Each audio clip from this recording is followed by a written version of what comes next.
मुख्यमंत्री अशोक गहलोत आज बीकानेर में हैं। एनएसयूआई का दरअसल 52वां स्थापना दिवस है और मुख्यमंत्री कार्यक्रम स्थल पर पहुंच चुके हैं। मंच से तस्वीरें आपको दिखा रहे हैं। तमाम नेता आज मुख्यमंत्री के साथ मंच साझा कर रहे हैं और दूर दूर से, प्रदेश के दूर दूर कोने से कार्यकर्ता यहां पर पहुंचे हैं। कार्यकर्ता हजारों की संख्या में आज मुख्यमंत्री को सुनने के लिए मौजूद है। 52वां स्थापना दिवस एनएसयूआई का और एनएसयूआई के अध्यक्ष भी रह चुके हैं मुख्यमंत्री अशोक गहलोत। ऐसे में बेहद खास हो जाता है जब वो अपना संबोधन देंगे और कार्यकर्ताओं में जोश भरा जाएगा। फिलहाल मंच पर मौजूद तमाम कांग्रेस के नेता, मुख्यमंत्री, सभी का अभिवादन किया जा रहा है, सभी का स्वागत किया जा रहा है। ये बीकानेर से सादुल क्लब मैदान की तस्वीरें आपको दिखा रहे हैं जहां पर यह कार्यक्रम रखा गया है। तालियों के साथ वेलकम करें, स्वागत करें। मैं अभिषेक जी चौधरी और सुंदर बैरर से निवेदन करूंगा कि संयुक्त रूप से सबसे पहले हम स्वागत करना चाहेंगे राजस्थान की 8 करोड़ से अधिक जनसंख्या और हर आदमी के दिलों तक अपनी गहरी पेट बनाने वाले हमारे लोकप्रिय मुख्यमंत्री अशोक जी गहलोत साहब का स्वागत किया जा रहा है। जड़ ऊंडा थड़ ऊथड़ा नारी नवड़े वेश, पुरुष पटाधर नीपजे पधारो मारे देश। आपकी तालियों में कोई भी तरह की कंजूसी न हो, जोरदार तालियां बजा करके हम उनका वेलकम कर रहे हैं। क्या बात है, ये आशीर्वाद है सम्माननीय मुख्यमंत्री महोदय का। पुष्प कुछ भेंट करके और स्वागत किया जा रहा है। उसके बाद में अभिषेक जी और सुंदर जी से निवेदन करना चाहूंगा, हमारे कांग्रेस के प्रदेश अध्यक्ष सम्माननीय गोविंद जी डोटासरा साहब का भी साफा पहनाकर और बुके भेंट कर उनका वेलकम करें। आपकी तालियां निरंतर अनवरत बजती रहे। ये तालियां ही हैं जो हमें निरंतर हमारे लक्ष्यों का याद कराती रहेगी। उन्हें साफा पहनाया गया और जैसे ही कार्यकर्ता उन्हें साफा पहनाने के लिए आए, उन्हें बुके भेंट किया गया तो मुख्यमंत्री अशोक गहलोत ने कार्यकर्ता को ही अपना साफा पहना दिया, बुके भेंट किया गया और एक आशीर्वाद दिया। हालांकि यहीं से ही जोश भरने की शुरुआत मुख्यमंत्री ने कर दी है। इसके अलावा इससे पहले जब प्रेस से संबोधित हो रहे थे, मुखातिब हो रहे थे मुख्यमंत्री अशोक गहलोत, उनसे तमाम सवाल हमारे सहयोगी लक्ष्मण राघव ने किए तो साफ साफ यहां पर केंद्र सरकार पर हमला बोलते हुए मुख्यमंत्री अशोक गहलोत नजर आए। अभी इस वक्त फोन लाइन पर हमारे सहयोगी लक्ष्मण राघव जुड़ गए हैं, उनका रुख करते हैं। लक्ष्मण, आपने सवाल किया था मुख्यमंत्री से और उसका बहुत ही सही शब्दों में, यानी कि उनके अनुसार अगर माना जाए तो उस रगड़ाई वाले शब्द को लेकर उन्होंने सीधा हमला केंद्र सरकार पर किया है और वो क्या यहां पर इशारा करते हुए नजर आए?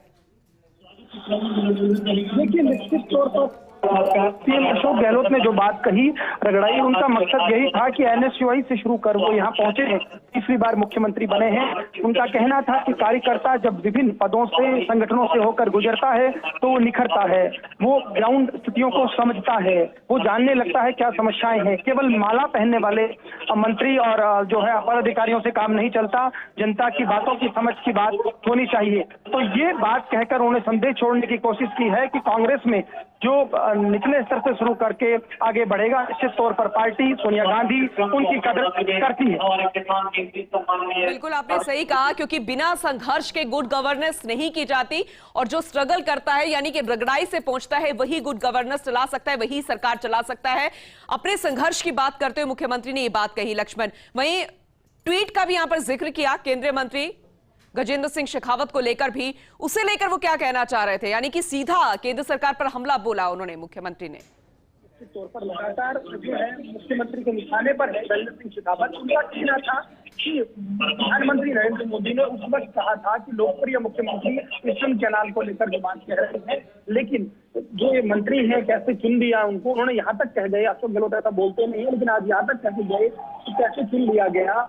जो व्यक्ति राजस्थान से प्रतिनिधित्व करता है वो ऐसी बात कर रहा है, अपनी पार्टी के प्रधानमंत्री की बात को जो है वो कहीं ना कहीं जो है खारिज कर रहा है। तो ये बात जो कही उन्होंने, वो अपने आप में बताता है कहीं ना कहीं कि वो अब केंद्र के मंत्रियों को निशाने पर इसलिए भी ले रहे हैं कि राजस्थान के कहीं ना कहीं राजस्थान की करोड़ों जनता का पूरा मसला था और जिसको लेकर जिस तरह से मंच पर बातचीत हुई, आपको याद होगा कि यहाँ तक कह दिया था कि वो जो है अगर ऐसा नहीं हुआ तो राजनीति संन्यास ले लेंगे। तो कहीं ना कहीं मुख्यमंत्री अशोक गहलोत ने वो बताने और दिखाने की कोशिश की। देखिए, एक और इम्पोर्टेंट बात मुख्यमंत्री अशोक गहलोत ने कही जो हमें समझनी होगी। उन्होंने कहा कि बजट बेहतर आया है, काम हो रहे हैं, कोई मुद्दा है नहीं, लेकिन चुनाव के चलते अब जो है भाजपा ऐसे मुद्दों को मुद्दा बना रही है ध्रुवीकरण करने की कोशिश कर रही है। उन्होंने यहाँ तक कहा कि कुछ लोग भारतीय भवन से एजेंडा हैक करेंगे और 3-4-5 मंत्री आकर अपनी बात करेंगे। तो मुझे लगता है कि मुख्यमंत्री अशोक गहलोत की आक्रामक तेवर कहीं ना कहीं बताते हैं कि वो कांग्रेस को जो है मुख्यमंत्री होने के नाते लीड तो कर ही रहे हैं, लेकिन केंद्रीय मुद्दों पर भी भाजपा को घेरने का प्रचार कर रहे हैं। उन्होंने साफ तौर पर कहा कि सच छुप नहीं सकता। उन्होंने कहा था सच जीतेगा। जब हमने उनसे सवाल किया तो आखिर इसका तोड़ क्या है, हमने जब उनसे पूछा कि इसका तोड़ क्या होगा, तो उनका कहना था कि दरअसल जनता समझेगी, जनता समझ भी रही है और राजस्थान की जनता ये जानती है कि कितना काम कांग्रेस ने किया है। आप देख सकते हैं मुख्यमंत्री अशोक गहलोत गोविंद सिंह डोटासरा के साथ बातचीत कर रहे हैं, वो बैठे हुए हैं। यहाँ पर NHY का एक बार मैं बता दूं 52वां स्थापना दिवस पर एक कार्यक्रम, और मुख्यमंत्री ने एक और बड़ी बात कही। उन्होंने सीधे तौर पर कहा कि मैं इसीलिए यहाँ पर आया हूँ कि NHY का प्रदेश अध्यक्ष में रहा हूँ। तो आप देख पा रहे हैं, कैमरामैन गुलाम रसूल आपको दिखा रहे हैं, मंच की दर्शक सीधे आप अपने न्यूज पे देख पा रहे होंगे कि किस तरह से उनका कहना ये था कि मैं NHY में रहा हूँ, मैं जानता हूँ कार्यकर्ता कैसे रगड़ाई से आगे बढ़ता है। और देखिए रगड़ाई पर उन्होंने बहुत जोर दिया एक बार फिर। कहीं ना कहीं देखिए कोशिश मुख्यमंत्री की संदेश छोड़ने की है, मैसेज देने की है कि किस तरह से जो है कांग्रेस काम कर रही है, लेकिन दूसरे मुद्दे को लाकर घेरने की कोशिश हो रही है जो अनुचित है। यानी कि उन्होंने यहाँ पर तमाम जो कार्यकर्ता मौजूद हैं उनको जोश भरने का काम तो शुरुआत यहां पर कर दी है, लेकिन उनका जो संबोधन होगा तो वो बेहद खास होगा, क्योंकि रूट जो होते हैं कार्यकर्ता के वो बहुत बेहतरीन तरीके से पहचानते हैं। तो ऐसे में इनके संबोधन में क्या कुछ खास सुनने को मिल सकता है आज? यहाँ पर जो संबोधन होने वाला है युवाओं पर फोकस रहने वाला है दरअसल, और युवा और बेरोजगारी दरअसल कहीं ना कहीं सीधे कनेक्ट है। तो जहाँ मुख्यमंत्री प्रधानमंत्री नरेंद्र मोदी पर निशाना साधेंगे, साथ ही साथ महंगाई जैसे मुद्दे जो है इन पर घेरने की कोशिश होगी। और साथ ही साथ अगर हम देखें राजस्थान में करौली सहित जो विभिन्न जिलों में जो स्थिति बनी है और जो एक ध्रुवीकरण करने की कोशिश की जा रही है, उस ध्रुवीकरण पर मुख्यमंत्री अशोक गहलोत का भाषण रह सकता है। क्योंकि ये देखिए NHY में जो लोग पहुंचे हैं दरअसल वो लोग हैं जो युवा है, जो मोबाइल इस्तेमाल करता है, इंटरनेट इस्तेमाल करता है।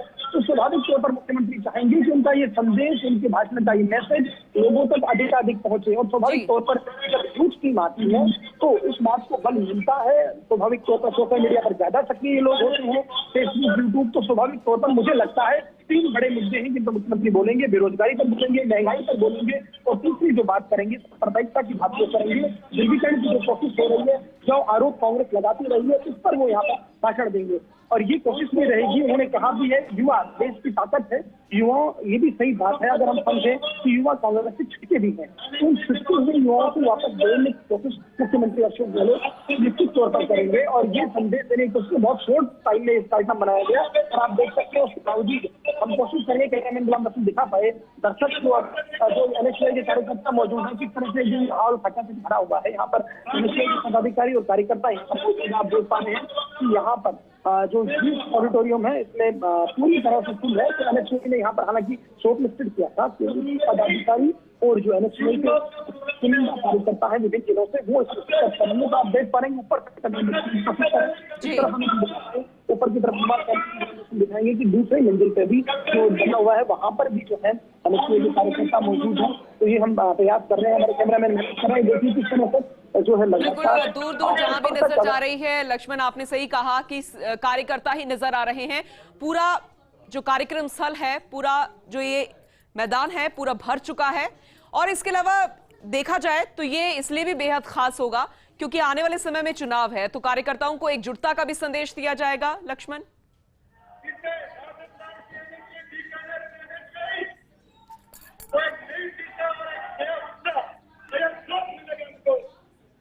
चलिए लक्ष्मण से एक बार फिर से जुड़ने की कोशिश करेंगे और लगातार अपडेट जानने की कोशिश करेंगे। लेकिन अब तक की तस्वीरें जरा देखिएगा, जहां मुख्यमंत्री अशोक गहलोत मंच पर बैठे हैं, PCC चीफ भी उनके साथ है, तमाम मंत्री भी उनके साथ है, भंवर सिंह भाटी और गोविंद सिंह मेघवाल भी यहां पर मौजूद हैं। इसके अलावा कार्यकर्ता NSCI के यहाँ पर काफी संख्या में पहुंचे हैं अपने मुखिया को सुनने के लिए। और आज NSCI का 52वां स्थापना दिवस है, इसलिए बेहद खास हो जाता है क्योंकि NSCI के अध्यक्ष रह चुके हैं मुख्यमंत्री अशोक गहलोत और कार्यकर्ताओं की नब्ज को वो पहचानते हैं, NSCI के कार्यकर्ताओं को वो पहचानते हैं। और ऐसे में जोश भरने का काम अपने संबोधन के जरिए करेंगे। और अहम मुद्दा जो रहेगा वो महंगाई हो सकता है। महंगाई पर जरूर यहां पर बोलते हुए नजर आएंगे। और आने वाले समय में चुनाव है तो ऐसे में एकजुटता का संदेश भी देते हुए मुख्यमंत्री नजर आ सकते हैं। इससे पहले भी जब वो प्रेस से मुखातिब हुए थे तब भी उनसे सवाल किए गए, तब भी उन्होंने संघर्ष की बात कही। और हो सकता है कि अब जब वो अपना संबोधन दे तो संघर्ष की बात यहां पर करेंगे, क्योंकि कार्यकर्ता ही आने वाले समय में राजनीति में पहुंचते हैं, बड़े पद पर पहुंचते हैं। और ऐसे में उन्हें संघर्ष की बात कही जाएगी, मेहनत करने की बात कही जाएगी। क्योंकि अगर संघर्ष नहीं होगा और अगर आप मेहनत नहीं करेंगे तो आने वाले समय में जिस बड़े पद पर आप पहुंचेंगे, बिना रगड़ाई के गुड गवर्नेंस आप नहीं दे सकते, सरकार नहीं चला सकते। और ऐसे में एक जोश भरने का काम मुख्यमंत्री अपने संबोधन के जरिए कर सकते हैं। और वो तस्वीरें कुछ समय पहले अभी नजर भी आई थी, कुछ उसी तरीके की, जब एक कार्यकर्ता उनको अभिनंदन करने के लिए पहुंचा था, उनके स्वागत करने के लिए पहुंचा था, उन्हें साफा पहनाया गया। और जब बुके भेंट किया गया तो मुख्यमंत्री ने उसे कार्यकर्ता को साफा पहना दिया, बुके उसी को भेंट कर दिया। तो ऐसे में एक संदेश जाता है और आशीर्वाद के रूप में मुख्यमंत्री ने ऐसा किया। और ये तस्वीरें अपने आप में बेहद खास हो जाती है। इसके अलावा प्रेस से जब मुखातिब हो रहे थे तो केंद्र सरकार पर भी हमला किया और ये कहा कि बीजेपी की कथनी और करनी में बेहद अंतर है। इसके अलावा केंद्रीय जल शक्ति मंत्री झूठ बोल रहे हैं। केंद्रीय मंत्री गजेंद्र सिंह शेखावत पर उन्होंने ट्वीट को लेकर हमला बोला। और फिलहाल ये तस्वीरें मंत्री बीडी कल्ला और गोविंद मेघवाल भी इस दौरान मंच पर मौजूद हैं, मंच साझा कर रहे हैं मुख्यमंत्री अशोक गहलोत के साथ। थोड़ी ही देर में संबोधन मुख्यमंत्री अशोक गहलोत का होगा। एनएसयूआई का 52वां स्थापना दिवस है और इस तरीके के कार्यक्रम बेहद खास हो जाते हैं जब आने वाले समय में चुनाव हो, तमाम कार्यकर्ता मौजूद हो और सब इस ऑडिटोरियम में युवा ही बैठे हैं। और युवा कार्यकर्ताओं में जोश भरना बेहद खास हो जाता है, एकजुटता का संदेश देना बेहद खास हो जाता है। और जब खुद मुख्यमंत्री अशोक गहलोत अपना संबोधन देंगे, तमाम अहम बातें करेंगे, तो ये वाकई में देखने वाली बात होगी। ये तस्वीरें आप बीकानेर से देख रहे हैं। बीकानेर पहुंचे हैं आज मुख्यमंत्री अशोक गहलोत। एनएसयूआई का 52वां स्थापना दिवस है और उसी कार्यक्रम में शिरकत कर रहे हैं मुख्यमंत्री अशोक गहलोत। तमाम नेता भंवर सिंह भाटी मौजूद हैं, मंत्री बीडी कल्ला, गोविंद मेघवाल भी इस दौरान मंच पर बैठे हैं। पीसीसी चीफ गोविंद सिंह डोटासरा यहां पर मौजूद हैं। और अभी तस्वीरों में पीसीसी चीफ के साथ अहम बिंदुओं पर चर्चा कर रहे हैं मुख्यमंत्री अशोक गहलोत। और कुछ ही देर में संबोधन होगा मुख्यमंत्री अशोक गहलोत का और वो अपने आप में बेहद खास रहने वाला है। विद्यार्थी की मदद करता है। जिस तरह से आज से 51 वर्ष पहले देश की आयरन लेडी श्रीमती इंदिरा गांधी जी ने इस ऑर्गेनाइजेशन की स्थापना की, इस सोच के साथ उन्होंने इस एनएसयूआई को बनाया। भी आने वाले समय में जो देश की आदिवादी हैं, जो देश का युवा है, विद्यार्थी है, उन पर कोई आंच ना आए। जिन मुश्किलों से वो गुजर रहे हैं उनकी हर प्रकार की मदद एनएसयूआई का कार्यकर्ता, एनएसयूआई का अध्यक्ष करे। तो आज का समा जो हमारे देश में चल रहा है, जिस तरह से देश पे राज कर रही ताकत। मंत्री भंवर सिंह भाटी अभी अपना संबोधन देंगे। मंत्री भंवर सिंह भाटी अपना संबोधन दे रहे हैं, क्या कुछ कहना है उनका, चलिए सुनवाते हैं आपको।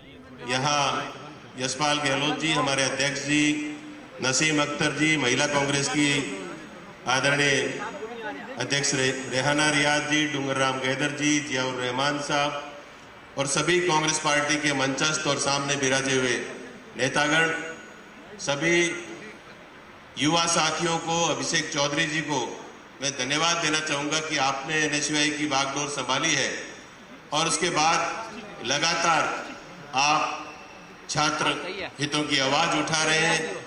और जिस प्रकार से चाहे रचनात्मक कार्य हो, चाहे छोटे बच्चों को कोविड के समय पढ़ाने का काम हो, या हमारी बहन बेटियों का जो सामूहिक विवाह का जो बड़े बड़े आप कार्यक्रम आयोजित कर रहे हैं, निश्चित रूप से एनएसयूआई एक नए जोश के साथ जिस प्रकार से राजस्थान में उभरी है, मैं एनएसयूआई के तमाम कार्यकर्ताओं को विशेष धन्यवाद देना चाहूँगा कि आज देश में जिस प्रकार का माहौल चल रहा है, लोकतांत्रिक मूल्यों की हत्या करने का काम केंद्र में बीजेपी की सरकार, मोदी जी की सरकार के द्वारा किया जा रहा है। महंगाई आज चरम सीमा पर है। मैं बीकानेर के एनएसयूआई को और हमारे प्रभारी जी को धन्यवाद देना चाहूँगा, हरजोत जी को, कि पिछले दिनों आपने बहुत ही पूरे प्रदेश में महंगाई के खिलाफ जो प्रदर्शन किया, जो आपने आम आदमी की आवाज जिस प्रकार से उठाई, रसोई गैस के मूल्य बढ़े हैं, पेट्रोल डीजल के मूल्य बढ़े हैं और आम आदमी की जरूरत की जो भी चीजें हैं उन सब के मूल्य बढ़ने की वजह से आज आम आदमी आर्थिक रूप से बुरी तरह से दब गया है। ऐसी स्थिति में कांग्रेस पार्टी एक विपक्ष की भूमिका के रूप में पूरे देश भर में राहुल गांधी जी के नेतृत्व में काम कर रही है। हमारे राजस्थान के मुखिया अशोक गहलोत जी को मैं पूरे प्रदेशवासियों की तरफ से धन्यवाद देना चाहूंगा कि आपने नौजवानों के लिए, बुजुर्गों के लिए, आम आदमी के लिए बजट में आपने ज्यादा से ज्यादा राहत देने का काम 2022 के बजट में किया है। निश्चित रूप से आपने राजस्थान के आम आदमी की आवाज को, आम आदमी की भावना को समझा है। चिकित्सा के क्षेत्र में, बिजली के क्षेत्र में बहुत बड़ी राहत इस बजट में आपने विपरीत परिस्थितियों में भी देने का काम किया है। मैं ज्यादा लंबा समय नहीं लेते हुए माननीय मुख्यमंत्री महोदय का, माननीय डोटासरा जी का और तमाम मंचस्थ नेताओं का आभार प्रकट करना चाहूंगा और एनएसयूआई की पूरी टीम को धन्यवाद देना चाहूंगा। बहुत बहुत धन्यवाद। जय हिंद, जय भारत। बहुत बहुत धन्यवाद। मैं निवेदन कर रहा हूं इसी क्रम में हमारे राजस्थान के आपदा प्रबंधन मंत्री और खजवाला से विधायक परम आदरणीय गोविंद राम जी मेघवाल साहब से कि वे भी अपने उद्बोधन से छात्र शक्ति का मार्गदर्शन करें। गोविंद राम जी मेघवाल साहब। राजस्थान के जन जन के प्यारे आदरणीय मुख्यमंत्री जी अशोक गहलोत साहब, हमारे प्रदेश के अध्यक्ष गोविंद सिंह जी डोटासरा साहब, बीडी कल्ला जी, भंवर सिंह भाटी जी और समस्त मंच और सामने विराजमान मेरे एनएसयूआई के सभी नौजवान साथियों, आज आप विशेष रूप से मुख्यमंत्री जी और प्रदेश अध्यक्ष जी को सुनने के लिए आए हैं। मैं मेरी बात 2-3 मिनट में खत्म करूंगा। मैं सबसे पहले मुख्यमंत्री जी को बधाई देना चाहता हूं, धन्यवाद देना चाहता हूं कि आपका जीवन सफर राजनीतिक एनएसयूआई से शुरू हुआ और अभी आपने प्रेस के सामने भी एनएसयूआई की बात दिलाते हुए आज जिन पदों को आपने नवाजा है इसके लिए हमें बहुत ही प्रेरणा मिलती है और आप बधाई के पात्र हो कि साहब खुद आपको संबोधित करने के लिए बीकानेर की पवित्र धरती पर पधारे हैं। साथियों, इस कांग्रेस पार्टी का बहुत लंबा इतिहास है। ये पार्टी आजादी दिलाने वाली पार्टी है, शहादत देने वाली पार्टी है और इस देश के अंदर जो भाईचारा है और जो डॉक्टर भीमराव अंबेडकर ने जो संविधान बनाया, उस संविधान के आधार पर देश को जो प्रगति के पथ पर लेकर के आए, उस पार्टी का नाम कांग्रेस है। मैं तो आप एक ही बात कहना चाहूंगा कि अभी गहलोत साहब ने जैसे प्रेस को कहा कि मेरा जीवन राजनीतिक सफर एनएसयूआई से शुरू हुआ, इसलिए मैं आपसे इतना ही बात कहना चाहूंगा कि जितने भी मेरे नौजवान साथी बैठे हैं, अगर आप कांग्रेस के इतिहास को पढ़ोगे आप विद्वान बनोगे, आप लड़ाकू बनोगे, आप क्रांतिकारी बनोगे और भगत सिंह की तरह जीवन में बलिदान देने के लिए तैयारी करोगे। इसलिए मैं आपसे कहना चाहता हूं कि आज इस देश में 2 तरह की पार्टियां चल रही है। एक तरफ सांप्रदायिक पार्टी जिनके नेता है अमित शाह और मोदी, और एक तरफ पार्टी जिनके नेता है राहुल गांधी और सोनिया गांधी जी। प्रदेश में है हमारे आदरणीय अशोक गहलोत साहब और डोटासरा जी। इसलिए मैं आपसे निवेदन कर रहा हूं कि आप पढ़ाई की तरफ ध्यान दें, अपने सबसे संस्कार रखें और इस देश के अंदर जो नफरत की खेती कर रही है भारतीय जनता पार्टी, इस नफरत को खत्म करने का आप काम करें और पार्टी का जो भी निर्देश मिले अब सब कंधे से कंधा मिला करके और ये आज प्रण लेकर के जाए कि जहां भी अशोक गहलोत जी का आदेश होगा, जो आदरणीय राहुल गांधी जी का आदेश होगा, जो हमारे आदरणीय डोटासरा साहब का आदेश होगा, गहलोत साहब आपका जब पसीना बहेगा ये नौजवान खून बहाने के लिए तैयार रहेगा। इसलिए मैं आपसे इतना ही कहूंगा कि आज मुख्यमंत्री जी की बात सुनकर अपने संस्कार में डालें, आप लेकर के गांव तक पहुंचाएं और ऐसी तैयारी करें कि 2023 में पुनः हमारी कांग्रेस की सरकार बने और जो हमारा रिकॉर्ड तोड़ विकास का बजट पेश हुआ है, चाहे वो कर्मचारियों को पेंशन की योजना हो, चाहे किसानों की योजना हो, चाहे दवाई निःशुल्क की योजना हो, एक से एक बढ़िया योजना है। आज पूरे देश में अगर 1 नंबर के मुख्यमंत्री जी जाने जाते हैं विकास के नाम पर, उनका नाम अशोक जी गहलोत है, जो महात्मा गांधी की नीति पे चलते हैं, ज्योतिबा फुले की नीति पे चलते हैं, सावित्री बाई की नीति पे चलकर हमारे पूरे राजस्थान को पढ़ाने के लिए महात्मा गांधी स्कूल देने का काम हुआ, इंग्लिश स्कूल देने का काम हुआ। यदि मैं सारे विकास की बात करूंगा तो 3 घंटे लगेंगे। मैं इतना ही कहना चाहता हूं साथियों, आज हमारे आदरणीय मुख्यमंत्री जी और डोटासरा जी की बात सुनकर हम गांव-गांव जाना है, ताकि आने वाले 2023 में पुनः हमारी कांग्रेस की सरकार बने और 2024 में अमित शाह और मोदी जो पूरे देश में तानाशाह बन गए, नफरत की पूरा जहर पैदा कर दिया, उनका दोनों का सुपड़ा साफ करके और केंद्र में की कांग्रेस की सरकार बनाए और नौजवान लगेंगे। मुझे पूरा भरोसा है कि आने वाले समय में राजस्थान की कांग्रेस की सरकार बनेगी। इसी के साथ जय कांग्रेस, जय भारत, जय हिंद, जय भारत। धन्यवाद।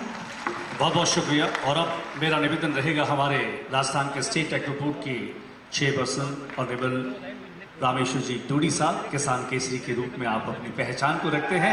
तालियों के साथ वेलकम करें रामेश्वर डोडी।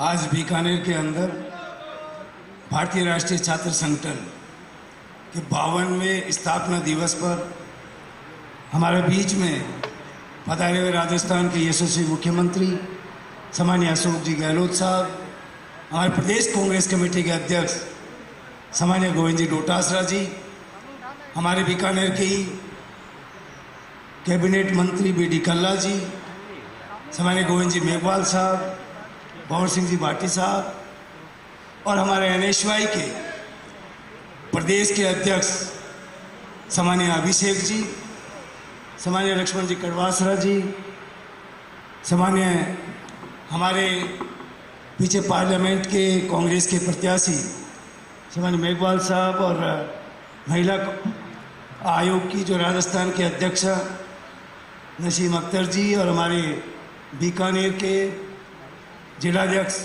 सम्माननीय यशपाल जी गहलोत साहब और हमारे NSY के प्रदेश के प्रभारी सम्माननीय सिद्धू साहब और हमारे बीकानेर जिले के सम्माननीय NSY के अध्यक्ष सुंदर जी बेरड़ साहब, मैं आप सब की तरफ से सुंदर जी बेरड़ साहब का, अभिषेक जी का बहुत ही हृदय तल की गहराइयों से उनका स्वागत करते हुए इनको बहुत बहुत धन्यवाद देता हूं कि आज बीकानेर के अंदर एक नया इतिहास रचने का काम किया है। NSY का स्थापना दिवस हमेशा जयपुर के अंदर मनाते आए हैं, लेकिन पहली बार बीकानेर जिले का सौभाग्य कि बीकानेर जिले के अंदर प्रोग्राम दिया और उस प्रोग्राम में हमारे मुख्यमंत्री और प्रदेश कांग्रेस कमेटी के अध्यक्ष दोनों आपके पास बीच में विराजमान है। ये NSY के लिए बहुत ज़्यादा जो है एक अच्छी और आप सबके मनों के मुताबिक ये बात है। अभी पूर्व वक्ता बता रहे थे कि गहलोत साहब का राजनीतिक सफर जो NSY से शुरुआत हुई थी, आप NSY से जो शुरुआत करी और NSY के वक्तों से NSY को राजस्थान में मजबूत करने का काम किया और मुझे भी बताते हुए खुशी है कि आज जो स्टेट कन्वेंशन जो है आपके बीकानेर के अंदर करा। गहलोत साहब आपको पता होगा, गहलोत साहब मैं आपको निवेदन कर रहा हूँ, आप सुन रहे हैं गहलोत साहब, मुख्यमंत्री जी आप सुन रहे हैं, मैं आपको याद दिलाना चाहता हूँ कि मैं भी जिले का NSY का अध्यक्ष था और स्टेट कन्वेंशन आपसे प्रदेश अध्यक्ष थे। उस टाइम में नोखा के अंदर जो NSY का स्टेट कन्वेंशन पहली बार राजस्थान का जो है नोखा के अंदर हुआ था। तो मेरी भी शुरुआत राजनीति के NSY से है। मुझे बहुत ही गर्व है कि आज NSY का हमारे युवा साथी जो इतनी भारी संख्या के अंदर आप आए और मैं धन्यवाद देना चाहता हूं, उनका स्वागत भी करना चाहता हूं कि हमारे राजस्थान के अंदर 33 जिलों के हमारे NSY के प्रभारी, NSY के जो कार्यकर्ता और NSY के अध्यक्ष मंत्री बीडी कल्ला मंच पर संबोधित कर रहे हैं, क्या कुछ कहना, चलिए सुनवाते हैं। जी और मंच सभी पदाधिकारीगण और उपस्थित NSY के भाइयों बहनों, नौजवान साथियों और हमारे मीडिया के साथियों, मैं सबसे पहले अपनी ओर से, बीकानेर के नागरिकों की ओर से माननीय मुख्यमंत्री जी अशोक जी गहलोत साहब का और गोविंद जी डोटासरा जी का, अभिषेक जी का और बाहर से आए हुए जितने भी NSUI के साथी हैं उन सबका हार्दिक स्वागत और अभिनंदन करता हूं। NSUI 1970 में मुंबई में पहला सम्मेलन हुआ, इंदिरा गांधी जी ने उसकी अध्यक्षता की और NSUI एक बहुत मजबूत छात्र संगठन के रूप में कांग्रेस का अग्रिम संगठन बना। मुझे याद है मैं 1969 में डूंगर कॉलेज का अध्यक्ष था। उस समय हम यूथ कांग्रेस में थे। उसके बाद एक अशोक जी ने देशलोक में NSUI का बहुत बड़ा सम्मेलन कराया और NSUI को हमेशा मजबूत करने में आपने अग्रणी भूमिका निभाई। आप NSUI के राजस्थान के अध्यक्ष रहे और अध्यक्ष रहते हुए छात्र संगठन को मजबूती दी। उसके बाद आप PCC के भी कई बार अध्यक्ष बने और आज तीसरी बार राजस्थान के माननीय मुख्यमंत्री बने हैं। मैं खास तौर से NSUI के छात्रों से ये कहना चाहता हूँ कि बहुत से हमारे नेता जो है छात्र राजनीति से आए हैं और छात्र राजनीति में ही उसकी परख हो जाती है कि उसमें कितना दमखम है। इसलिए आप लोग कल के जवाहरलाल जी नेहरू को और हमारी बहनें कल की इंदिरा गांधी हैं, लेकिन इसके लिए आपको सतत प्रयत्न करना होगा। जैसे कहते हैं ना, करत करत अभ्यास के जड़मती होत सुधान, रसरी आवत जातरी सिल पर पड़त निशान। इसलिए जब तक आप अभ्यास नहीं करेंगे, practice makes a man perfect, करत अभ्यास करना जरूरी है। इसके लिए निरंतर संगठन को मजबूत करना जरूरी है। मैं NSUI के साथियों से कहना चाहूँगा कि वर्तमान में केंद्र की सरकार जो राज कर रही है वो केवल मात्र थोथे नारे, झूठे झांसे और ये कहना चाहिए कि केवल मात्र लोगों को धर्म के नाम पर ठग रही है। इससे आपको सावधान रहना है। आपने देखा होगा कि लोकसभा के चुनाव से पहले बीजेपी ने वायदा किया था कि हम हर एक के खाते में 15-15 लाख रुपए डालेंगे, 2 करोड़ लोगों को रोजगार देंगे। आज सबसे ज्यादा हिंदुस्तान की समस्या है तो है बेरोजगारी की समस्या, है या नहीं है? इसके लिए बेरोजगारों की रैली निकालनी चाहिए आपको और बताना चाहिए कितने लोग बेरोजगार हैं। हमारे माननीय मुख्यमंत्री जी ने, हमारे नेता राहुल गांधी जी ने, सोनिया गांधी जी ने जब UPA की गवर्नमेंट थी तो मनरेगा योजना शुरू की और इस योजना के अंतर्गत लाखों लोगों को देश में गांवों में रोजगार मिला, 1 करोड़ लोगों को रोजगार मिला। अभी आपने बजट में इंदिरा गांधी शहरी बेरोजगार योजना की शुरुआत की है।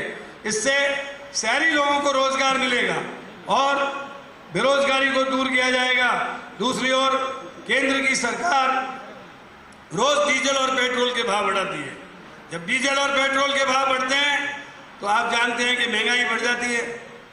आपको याद होगा अटल बिहारी वाजपेयी विपक्ष के नेता थे। उस वक्त रसोई गैस की कीमत में कोई 2.25 रुपये वृद्धि हो गई थी और डीजल और पेट्रोल के भावों में ₹1.25 की वृद्धि हो गई थी। तो ऊंट के गाड़ी में बैठ करके वो लोकसभा गए थे। तो हमको भी बिजली और इसके डीजल, पेट्रोल और महंगाई के खिलाफ आगे आकर के आंदोलन करना होगा और ये आंदोलन जब तक हम नहीं करेंगे तब तक इनकी आंखें नहीं खुलेगी।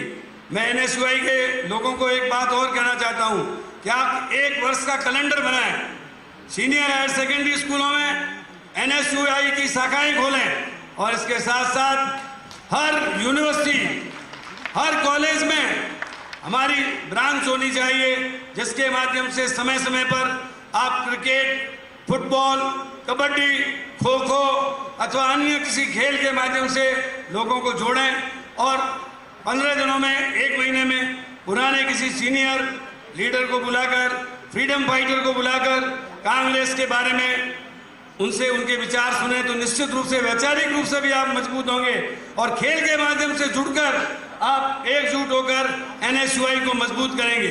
मुझे पूरा भरोसा है कि जो केंद्र की सरकार कभी मेक इन इंडिया, कभी कहती है डिजिटल इंडिया, कभी कोई सोसेबाजी करके गणेश जी को दूध पिलाकर वोटों को ठगती है।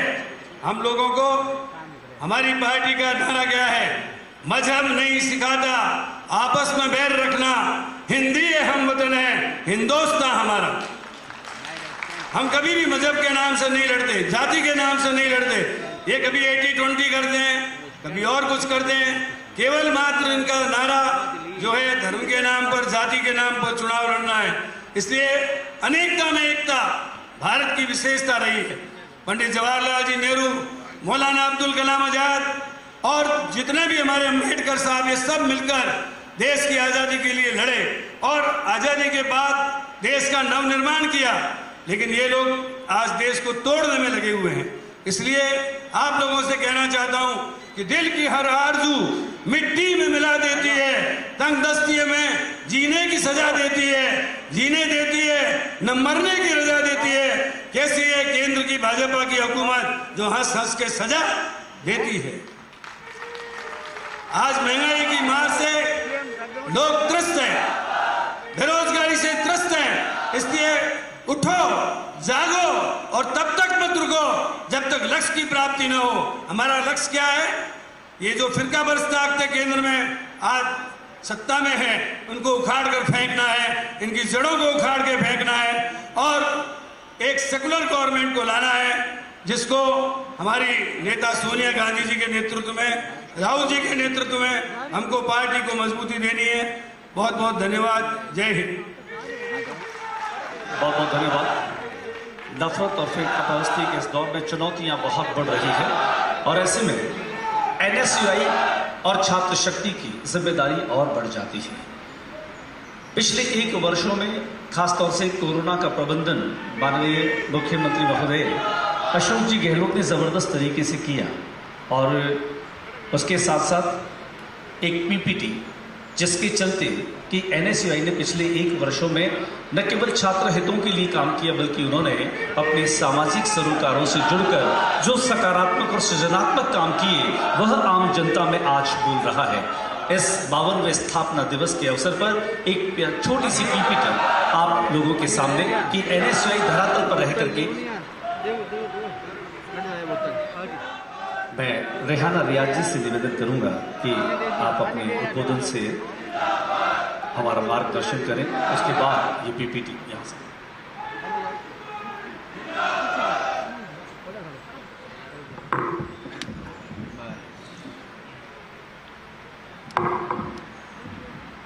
परम सम्माननीय मुख्यमंत्री अशोक जी गहलोत साहब